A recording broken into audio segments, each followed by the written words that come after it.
I was given the task of replicating the dome of the Prophet in Medina, the green dome. So I just studied it. I looked at the star. I looked at how the shapes were formed.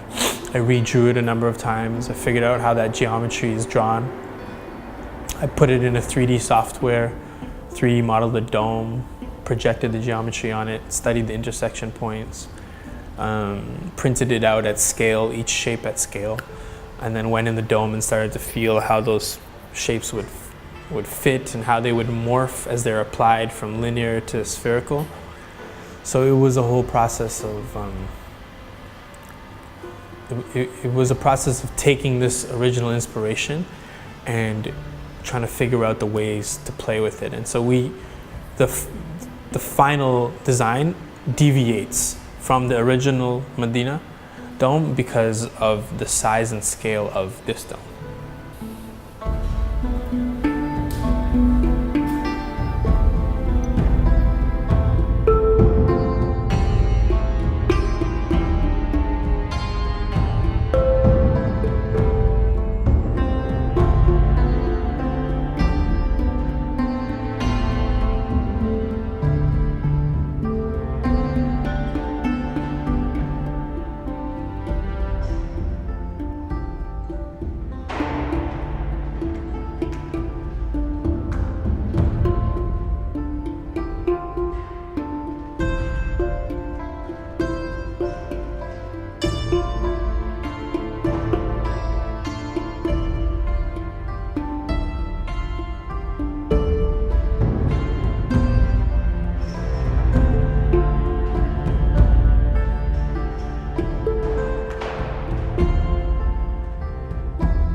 The dome is a challenge I've accepted. I think I always wanted to paint a dome as a painter. I think there's not that much knowledge about how to execute the geometric painting of a dome. And so I think it, in a sense, it is an experiment.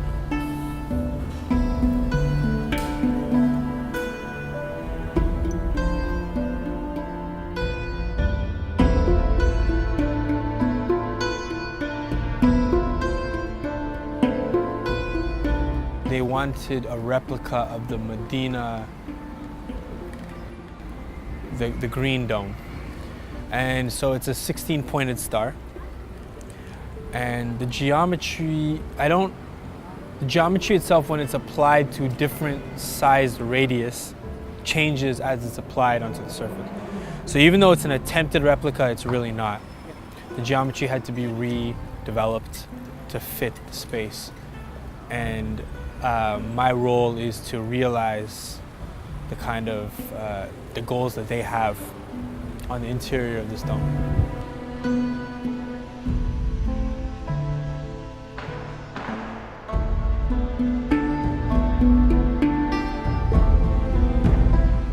It's based on the same patterning, but there's actually, the scale of this dome is larger, so I had extended the geometry further to fit the space. So it's inspired by that dome, but it is Madina Mosque, Toronto.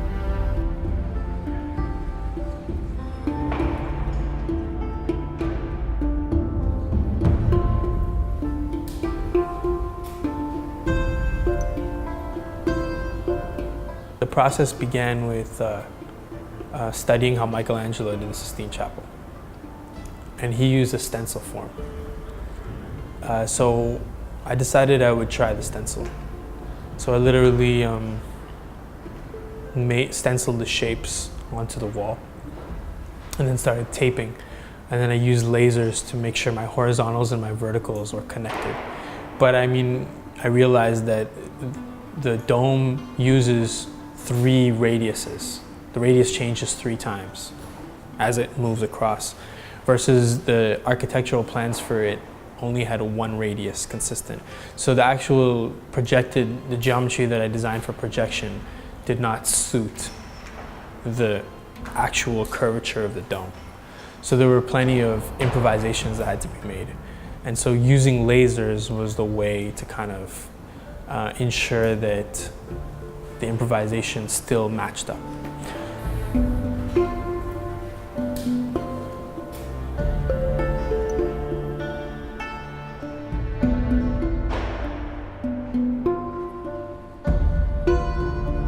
I put this artwork under the category of commission as opposed to my own body.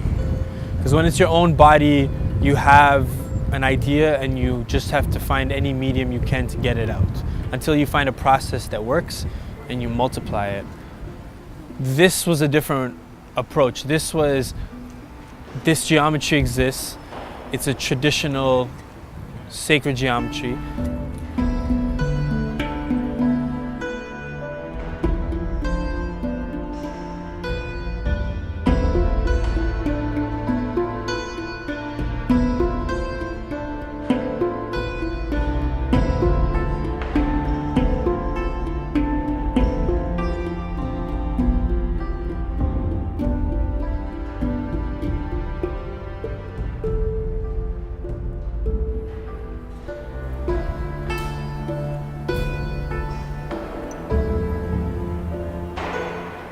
Public art is contentious.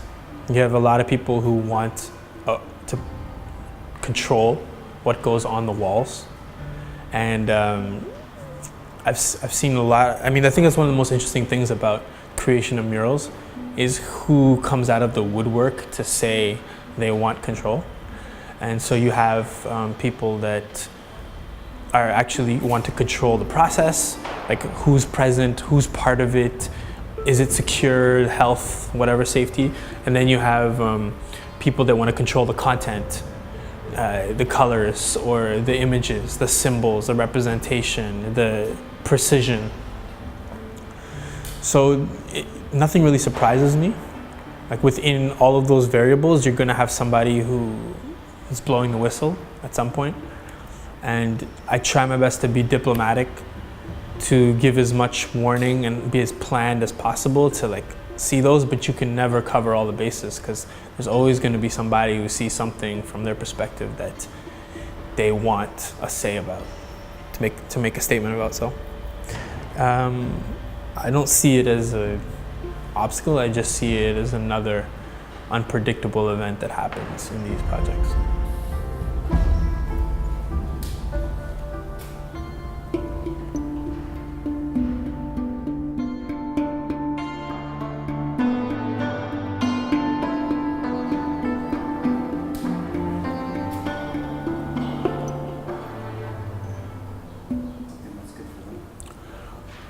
Well, the irony, I think, is as I'm painting it, I'm more compelled by how new technologies might change the way this process happens. I mean, a simple thing like using lasers. When the first domes were created by Islamic artists, I doubt they had lasers at their disposal. So just the process of how they did it now, even more contemporary angle would say, why paint it? Why not project light onto it?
the connection between Islamic art and graffiti to me is on two fronts.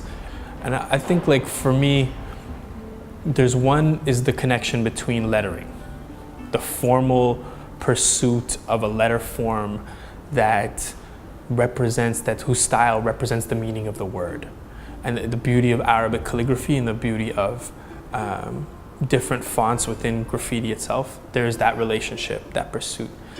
I think secondarily is the pursuit of the public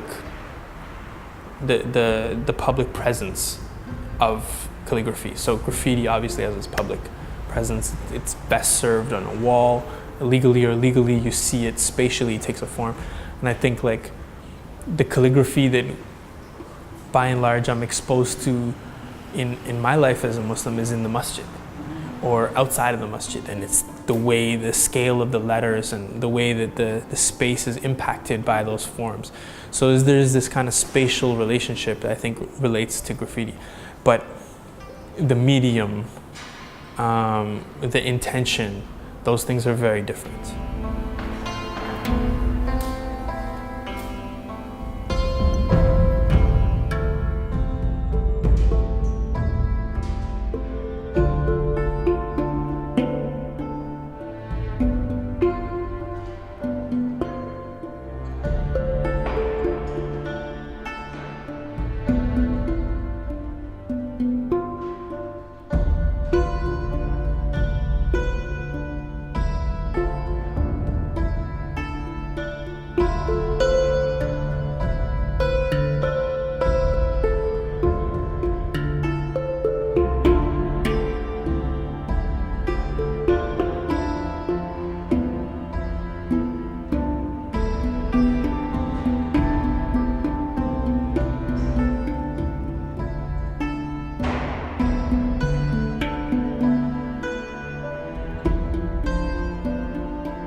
I met the engineer who engineered the dome, and he doesn't speak English.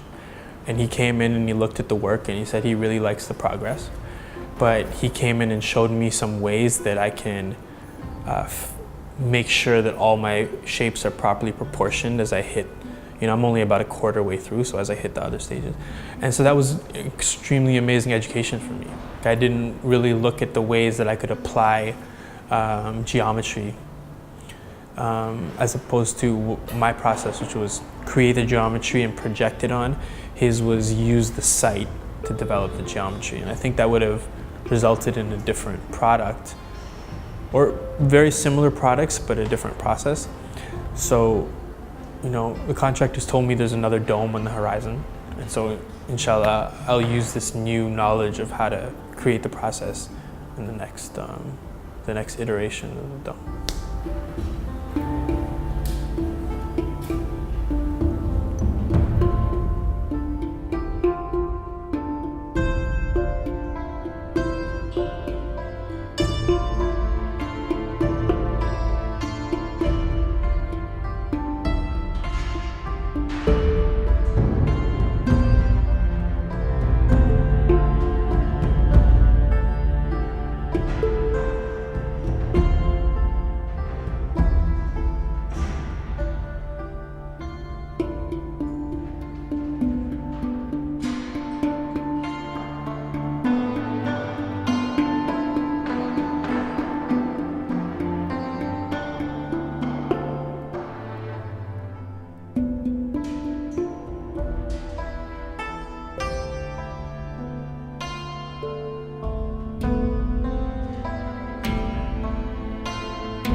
like outside of the technical aspect of it, the process involved a lot of meetings with the contractor who built the dome, with the former imam and current imam, former president and current president of Madina Masjid, the architect of the dome, Zach Ghanem.